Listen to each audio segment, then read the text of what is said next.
Hans Duda had just gotten a bus, kind of an old school bus, but it was the first bus in the movement, the first Sankirtan bus.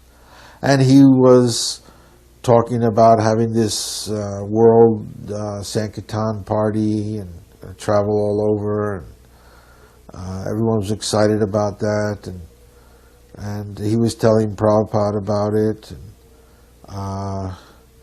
so Prabhupada said, just when Prabhupada would go on the morning walk, Prabhupada said, one morning he called Hansa Duda and said, "Let us go for a ride in your bus."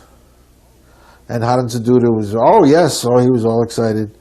And but then when we went out to the bus, we realized Hansa Duda, they had taken all the seats out of the bus. It was just this floor. He hadn't yet done anything with it. And so Prabhupada couldn't sit like that, but there was no seat. So I got some chair from the temple, some kind of a chair. So what I did is I had to hold this chair down there was no way of attaching it to the floor. I had to hold it on the floor, and Prabhupada sat in the chair.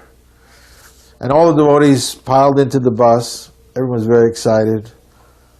And where we're going to go, a ride with Prabhupada. So, and then Prabhupada started giving directions. I think Ramandev was driving, and Prabhupada was giving directions. Turn here, go on this road. And he was driving, and Prabhupada said, "All right, now turn here." And in this way, Prabhupada was giving all these directions. And everyone said, "Where are we going?" Nobody knew. No one was bold enough to ask Prabhupada where we're going, but Prabhupada knew where he was going.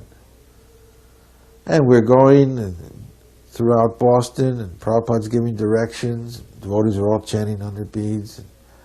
Then we go to the downtown area, and finally we come to the waterfront, the dock area, and boom, there we are, Commonwealth Pier. And actually, no devotees had ever been there or even seen it. Prabhupada didn't tell us so many details about Islam. He was always talking about Krishna. So, and even when we got there,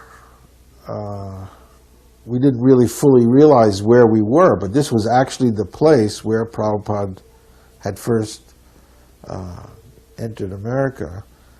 And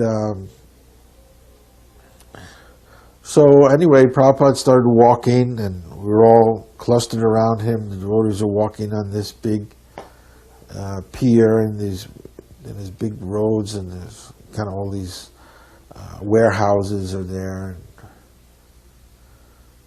factories and so on, and we're walking amidst all these big buildings, and Prabhupada was preaching, and as he always did on his morning walk, and then he was talking about pure devotional service, very important, pure devotional service. And of course, the word unalloyed, Prabhupada would always use this word, unalloyed. And it's kind of an exotic, this unalloyed devotional service. Because unalloyed, of course, unalloyed means alloy, it means a metal where you have alloys. An alloy is metal made up of many different kinds of metal.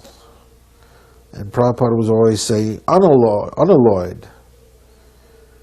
So that meant without many metals, just one metal.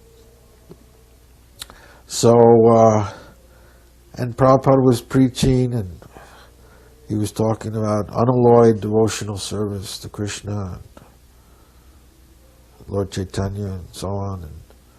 And then at a certain point, Prabhupada was talking about this unalloyed, and he took his cane, and he said, "Yes, unalloyed devotional service. And he pointed with his cane, and we all followed the cane. And there was this huge sign on this warehouse. It must have been, like 100 feet long, a big, huge thing, the whole building, and it was Unalloyed Steel Company. And we all looked and said, yes, unalloyed. And Prabhupada was using this word, unalloyed. I mean, that was probably one of the first sites he had. And Prabhupada used that in his preaching. And then he took us there and showed us, unalloyed devotional service.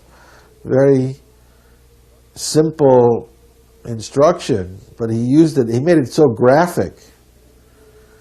Just like a teacher would use on a blackboard and write the word, and take the pointer and show. We were like that.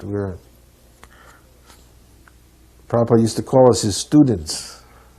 We were like these young students, and Prabhupada is showing us. I remember in Vrindavan, there were just a few book distributors who had gotten an audience with Srila Prabhupada to discuss that very topic. And I remember some of the questions that were posed, and I remember the answers explicitly. One thing I asked was about the quality of our preaching and our book distribution, and I suggested that there was one problem, that people said the only time they see us is when we're hunting for their money or trying to give them some of our books. They don't know us other than that, in essence. And his response was typically inspiring and insightful. He said it was almost a query on his part. No, they shouldn't think like that. You should tell them that they can be with you 24 hours a day. There's no reason not to be with me. He used the pronoun me. He said, you can be with me 24 hours a day.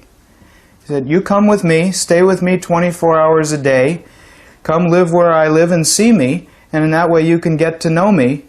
And after 3 days of staying with me like that, you'll become like me. So that inspired us all, because it, in essence, suggested to us that our example was just as important as our individual one-on-one preaching out on the streets, as well as our book distribution. Our example in how we lived 24 hours a day should be public information, so to speak. So that was an inspiring input that we got from him.